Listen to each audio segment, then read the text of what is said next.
দেখতে পায় সে তার 6 বছর বয়সী বোনের সাথে থাকতো। তার মা মারা গিয়েছিল এবং তার বাবা তাদের ছেড়ে অন্য জায়গায় চলে গিয়েছিল, আর এর জন্যই জিংহাও তার বোনের খেয়াল রাখতো। সেই সাথে তার ভরণ পোষণের সকল দায়িত্ব তার উপর ছিল। একদিন সে তার বোনকে স্কুলে রেখে আসার পর ডক্টরের সাথে দেখা করতে যায়।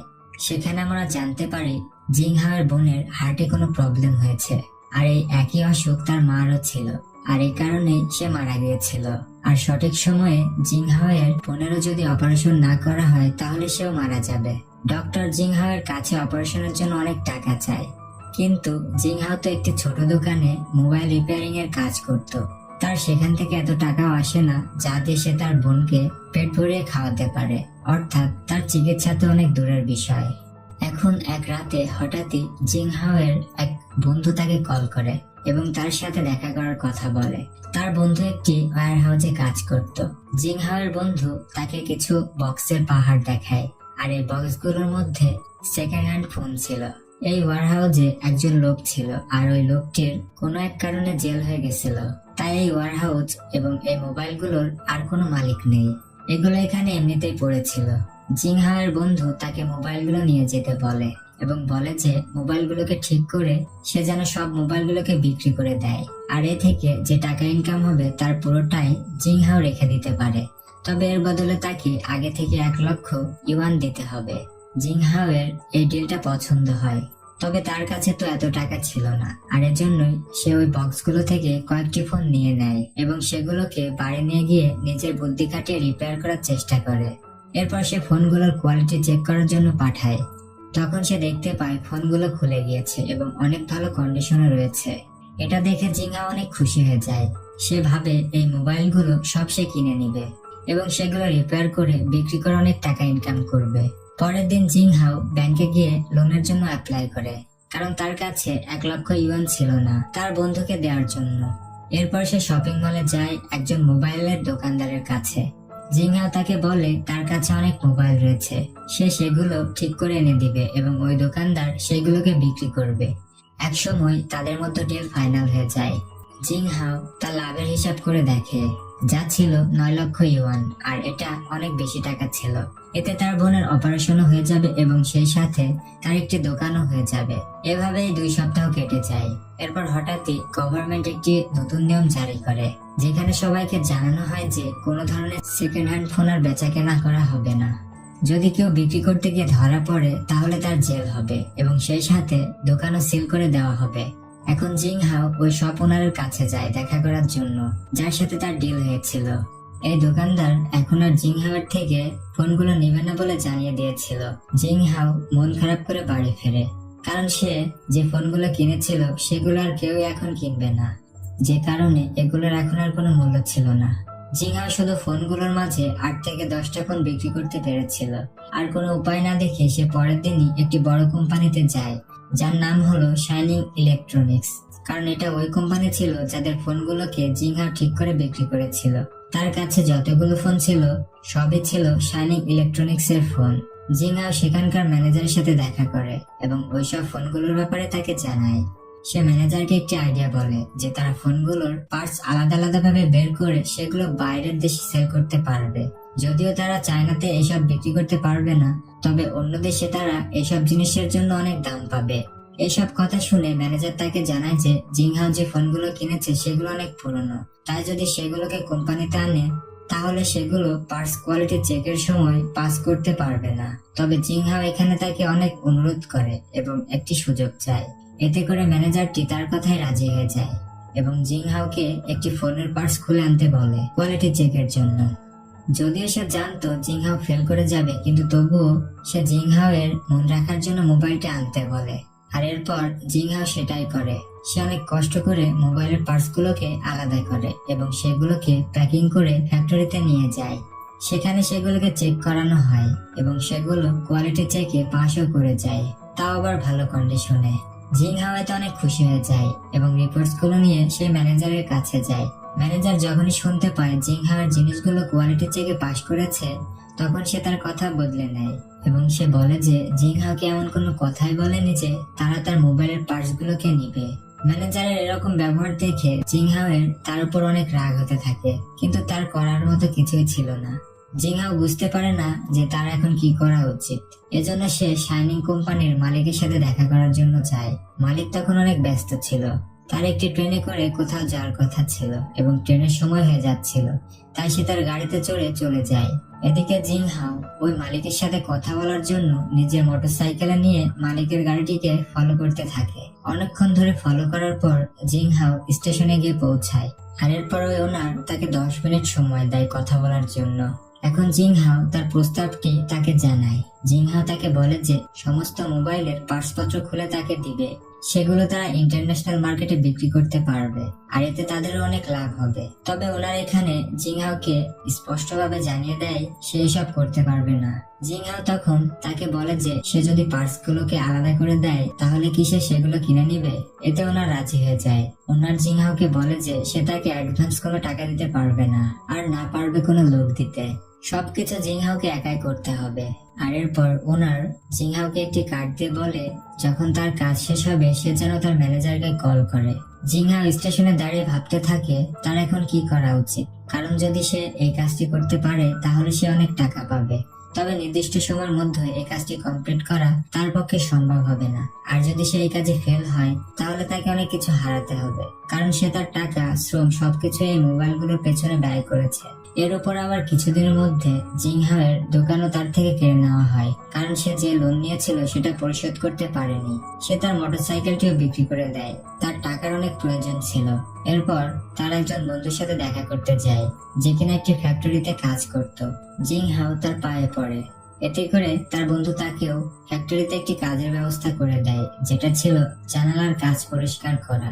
আর এরপর জিংহাও তার কাজের জন্য একটা ফ্যাক্টরি খুঁজতে থাকে। সে একটি জায়গা খুঁজেও পায়, তবে তাকে ওই ফ্যাক্টরির জন্য 3000 ইউএন করে প্রত্যেক মাসে দিতে হবে। এখন আর কোনো উপায় না থাকায় সে তার কথায় রাজি হয়ে যায়। জিংহাও তার বন্ধুর সাহায্যে সে জায়গাটি পরিষ্কার করে নেয় এবং অনেক খাটাখাটনির পর তারা ফ্যাক্টরি পরিষ্কার করে একেবারে নতুন একটা রূপ দেয়, যাতে করে তারা সেখানে ভালোভাবে কাজ করতে পারে। আর এরপর সমস্ত মোবাইলগুলোকে সেখানে আনা হয়। এখন কাজ হলো ওয়ার্কার অর্থাৎ শ্রমিক খোঁজা, কেননা জিংহাওর পক্ষে এত কাজ এই সময়ের মধ্যে শেষ করা সম্ভব হবে না। এখন জিংহাও এর তেমন কোনো চাকরি ছিল না যাতে করে সে তার কাজের জন্য ওয়ার্কার রাখবে, তাই সে এমন সব লোকদেরকে খোঁজ করে যাদের কাজ থেকে বের করে দেওয়া হয়েছিল, অথবা যারা নিজেদের জীবন নিয়ে অনেক বিরক্ত ছিল। সবার প্রথমে সে একজন মেয়ের খোঁজ পায় যে কিনা আগে একটি ইলেকট্রনিক্স কোম্পানিতে কাজ করত। একদিন কোম্পানিতে কাজ করার সময় তার একটি অ্যাক্সিডেন্ট হয়, যার কারণে সে কানে কম শুনতে পেত, আর এজন্যই তাকে তার চাকরি থেকে বের করে দেওয়া হয়েছিল। এখন সে ছোটখাটো একটি কাজ করে। আর এরপর জিংহাও আরো একজন লোকের দেখা পায় যে কিনা এক সময় এক কোম্পানির ম্যানেজার ছিল, তবে তার ফাইটিং এর অনেক শখ ছিল। একদিন সে এক লোককে মারে যাতে করে লোকটির মৃত্যু হয়ে যায়, আর এজন্যই তার অনেকদিন জেল হয়। সে জেল থেকে ছাড়া পেয়েছিল এবং একটি কাজের খোঁজ করছিল। আর এরপর জিংহাও তৃতীয় যে লোকটিকে পায় সে ছিল একজন গেমার। সে সব সময় গেম খেলতো, তবে এখন সে বিয়ে করতে চায়, আর এজন্য টাকা ইনকাম করতে হবে। ছেলেটি তাকে জানায় যে সে তো কাজ করবে, তবে তার সাথে তার এক বন্ধু কাজ করবে। এরপর আরো কিছু বৃদ্ধ লোককে জিংহাও খুঁজে পায় যারা কিনা অনেক অভিজ্ঞ ছিল। এভাবে তাদের একটি কোম্পানির সৃষ্টি হয়ে যায়। লোক কম থাকলেও তারা অনেক খুশি ছিল। কোম্পানির নাম দেওয়া হয় নাইস ভিউ। এরপর তারা সবাই কাজে লেগে যায়। জিংহাও দিনের বেলা জানালা পরিষ্কার করার কাজ করত যাতে করে সে নিজের খরচপাতি চালাতে পারে, আর রাতে ফোনের কাজ করত। জিংহাওয়ের বোনের শরীর দিন দিন আরো বেশি খারাপ হয়ে পড়ছিল, আর এর জন্য জিংহাওকে তার বোনের খেয়ালও রাখতে হতো। এভাবে কিছুদিন পেরিয়ে যায়। গেমারটি তার জন্য একটি মেয়েকে পছন্দ করে নেয় এবং তাকে বিয়ে করে নেয়। সবাই তার বিয়েতে এসেছিল, এখানে সবাই এনজয় করে। জিংহাও বিয়ের অনুষ্ঠান থেকে যখন বাড়িতে যায় তখন সে দেখতে পায় বাড়ির মালিক তার দরজায় তালা লাগিয়ে দিয়েছে এবং নোটিশ দিয়ে গিয়েছে যে বাড়ি ভাড়া না দেওয়া পর্যন্ত তাদের বাড়ির তালা আর খোলা হবে না। কেননা জিংহাও গত 3 মাস হলো তার বাড়ির কোনো ভাড়া দিতে পারেনি। এখন রাত হয়ে গিয়েছিল। জিংহাও অনেক চিন্তায় পড়ে যায়। সে ভাবে এখন তার বোনকে কোথায় নিয়ে যাবে। এরপর সে তার বোনকে নিয়ে ফ্যাক্টরিতে চলে যায় আর সেখানে বিভিন্ন বক্সকে জোড়া লাগিয়ে বিছানা তৈরি করে দেয়, যাতে করে তার বোন আরাম করে সেখানে ঘুমাতে পারে। এখানে জিংহাও এর এটা ভেবে অনেক খারাপ লাগে যে তার বোনকে এরকম একটা স্থানে এনে রেখেছে। এটা জানার পরেও যে তার শরীর অনেক খারাপ, তবে তার কাছে তো আর কোনো উপায় নাই। সে অনেক কান্না করে, তবে কাজ করা ছেড়ে দেয় না, কারণ তাকে তার বোনের চিকিৎসা করাতে হবে। এভাবে বেশ কিছুদিন চলে যায়। একদিন ফ্যাক্টরির ওনার তাকে বলে যে সে 2 মাস হলো তার ফ্যাক্টরির ভাড়া দেয় না, তো সে যদি 7 দিনের মধ্যে তা না দেয় তাহলে ওনার তাকে ফ্যাক্টরি থেকে বের করে দিবে। জিংহাও তার থেকে কিছু সময় চায় এবং তাকে বলে সে তার সব টাকা পরিশোধ করে দিবে। কিন্তু ফ্যাক্টরির ওনার তার একটা কথাও শোনে না, কারণ সে তো আর জানতো না যে জিংহাও কি নিয়ে কাজ করছে। সব দিক থেকে রাস্তা বন্ধ হয়ে যাওয়ার পর জিংহাও শাইনি ইলেকট্রনিক্স এর ওই ম্যানেজারের কাছে যায়। সে তার কাছে 1 লক্ষ ইউন চায়, তবে ম্যানেজার এতে না করে দেয় এবং বলে তাদের মালিকের সাথে জিংহাও এর একটি ডিল হয়েছিল এবং এই ডিলে বলা হয়েছিল জিংহাওকে কোনোভাবে কোনো সহায়তা করা হবে না, যা করবে জিংহাও নিজেই করবে। জিংহাও বুঝতে পারে না যে তার কি করা উচিত। তার মায়ের কাছে করা ওয়াদার কথা মনে পড়ে যায়। জিংহাও তার মাকে বলেছিল যে সে তার বোনকে অনেক ভালোভাবে খেয়াল রাখবে। তো এরপর আমরা দেখি রাতে অনেক বৃষ্টি হতে থাকে, যার কারণে ফোনের উপর যে ছাউনি ছিল তা ভেঙে পড়ে। তখনই সেখানে ফ্যাক্টরির মালিক চলে আসে এবং সে বলে সে যদি 3 দিনের মধ্যে টাকা না দেয় তাহলে সে ওই ফ্যাক্টরি অন্য কাউকে দিয়ে দিবে। জিংহাও তার ওই ওয়ার্কার্সদের সাথে দেখা করে এবং তাদেরকে বলে আর মাত্র 2 সপ্তাহ রয়েছে তাদের কাজ শেষ করার জন্য। এখন পর্যন্ত সে তাদের কাউকে স্যালারি দিতে পারেনি। সে জানে না যে আদেও সে তাদের টাকা দিতে পারবে কিনা, কারণ যদি এটা ফেল হয়ে যায়, অর্থাৎ কোম্পানির মালিক যদি এটা না নেয়, তাহলে সে কোথায় পাবে এত টাকা। জিংহাওয়ের বন্ধু বলে সে তাদের সবাইকে স্যালারি দিয়ে দিবে এবং চিন্তা করতে নিষেধ করে। তারা সবাই একে অপরকে অনেক সাপোর্ট করে। সময়ের সাথে সাথে তারা একটি পরিবারের মতো হয়ে গিয়েছিল। তারপর দেখি তাদের ফ্যাক্টরি থেকে বের করে দেওয়া হয়। তারা তাদের ফোনগুলোকে নিয়ে নিজ নিজ বাড়িতে চলে যায় এবং বাড়িতে কাজ করতে শুরু করে। জিংহাওয়ের কাছে কোনো বাড়ি ছিল না, আর এজন্য সে নার্সিং হোমে থাকতো এবং সেখানে সে মোবাইল রিপেয়ারিং এর কাজ করত। একদিন রাতে যখন তার বোন ঘুম থেকে ওঠে তখন সে তার ভাইকে দেখে এবং ভাবে যে তার ভাই তার জন্য কত না কষ্ট করছে। এভাবেই অবশেষে 2 সপ্তাহ কেটে যায় এবং সময়ের মধ্যে জিংহাওদের সব কাজ শেষ হয়ে যায় এবং এরপর সমস্ত পার্টস গুলোকে দিয়ে পাঠানো হয় কোয়ালিটি চেকের জন্য। কোয়ালিটি চেকের পর তাদের পুরো টিমকে ডাকা হয় শাইনি ইলেকট্রনিক্স এর কোম্পানির অফিসে। ওনার তাদের সাথে দেখা করে এবং অভিনন্দন জানায়, কারণ তাদের সমস্ত পার্টস গুলো কোয়ালিটি টেস্টে পাস হয়ে গিয়েছিল এবং তারা তাদের সময়ের মধ্যে সব কাজ শেষ করেছিল। এখানে ওনার জিংহাওকে একটা প্রস্তাব দেয়। সে বলে যে সে তার কোম্পানিতে 2 বছরের জন্য কন্ট্রাক্ট নিতে চায়। একথা শুনে জিংহাও অনেক খুশি হয়ে যায়। এভাবে অনেক কষ্টের মাধ্যমে জিংহাও তার কাজে সফল হয়। এরপর 1 বছর পেরিয়ে যায়। আমরা দেখতে পাই জিংহাওয়ের বোনের অপারেশন করা হয়েছে এবং এখন সে সম্পূর্ণভাবে সুস্থ। তার সাথে দেখা করার জন্য ফ্যাক্টরির সকল ওয়ার্কাররাও এসেছে। তারা সবাই জিংহাওয়ের বোনের জন্য অনেক খুশি ছিল।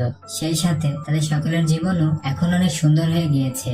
এরপর আমরা সরাসরি 6 বছর পরের দৃশ্য দেখতে পাই। এখানে আমরা দেখতে পাই সে এখন কোম্পানির মালিক। সে অনেক কম বয়সে নিজের ইচ্ছা শক্তি এবং দৃঢ় মনোবলের জন্য এই কোম্পানির সিইও তে পরিণত হয়েছে।